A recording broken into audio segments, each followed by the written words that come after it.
സർവശക്തനായ ദൈവത്തിൻ്റെ അതിപരിശുദ്ധ നാമം അതിയായി മഹത്വപ്പെടുമാറാകട്ടെ. നിങ്ങൾ ശ്രവിക്കുന്നത് ജീസസ് വോയിസ് മെസ്സേജ്. എല്ലാ ശ്രോതാക്കൾക്കും കർത്താവായ യേശുക്രിസ്തു നാമത്തിൽ സ്വാഗതം. ഇന്നത്തെ അല്പസമയ ധ്യാനത്തിന് ഒരു തിരുവചനം വായിക്കുന്നു.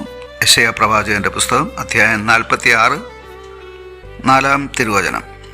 നിങ്ങളുടെ വാർദ്ധക്യം വരെ ഞാൻ അനന്യൻ തന്നെ.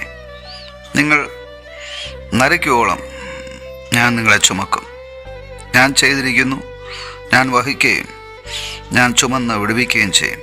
കർത്താവിൽ പ്രിയരെ, നാം വായിച്ചു കേട്ട യെശയ്യാ പ്രവാചകൻ്റെ പുസ്തകം 46 അധ്യായം 4 തിരുവചനത്തിൽ നമ്മെ ചുമക്കുന്ന അഥവാ നമ്മെ വഹിക്കുന്ന, നമ്മെ നടത്തുന്ന സർവശക്തനായ ദൈവത്തെക്കുറിച്ചാണ് രേഖപ്പെടുത്തിയിരിക്കുന്നത്. വിശുദ്ധ സത്യവേദ പുസ്തകം വെളിപ്പെടുത്തുന്ന ദൈവം മുഴു പ്രപഞ്ചത്തിൻ്റെ സൃഷ്ടാവായ ദൈവമാണ്. ആ ദൈവം മനുഷ്യനെ മാത്രമല്ല, ഈ മുഴു പ്രപഞ്ചത്തിലുള്ള സകല ചരാചരങ്ങളെയും സൃഷ്ടിച്ച് പരിപാലിച്ച് പരിപോഷിപ്പിക്കുന്നു എന്ന് തിരുവചനം ഓർമ്മപ്പെടുത്തുന്നു. നാം വായിച്ചു കേട്ട വചനത്തിൽ ഓരോ മനുഷ്യനോടും ദൈവം വ്യക്തിപരമായി സംസാരിക്കുകയാണ്. ഇവിടെ ദൈവം പറയുന്നത്, ഞാനാണ് നിങ്ങളുടെ സൃഷ്ടാവ്, ഞാനാണ് നിങ്ങളെ ചെയ്തിരിക്കുന്നത് അഥവാ സൃഷ്ടിച്ചിരിക്കുന്നത്.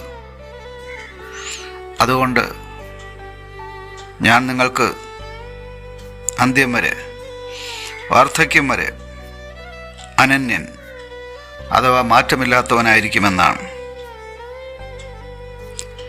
ഈ ദൈവത്തിൻ്റെ വാഗ്ദത്തം നമുക്കുള്ളതുകൊണ്ട് ജീവിതയാത്രയിൽ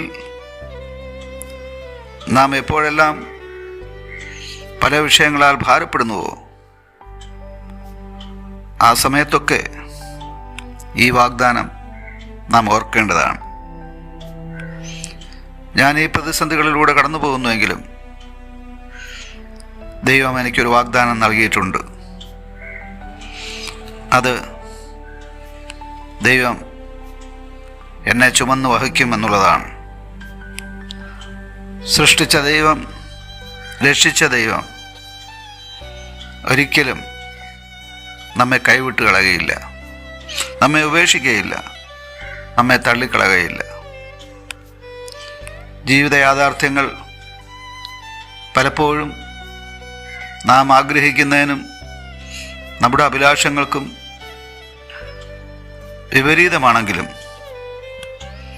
ഈ ദൈവം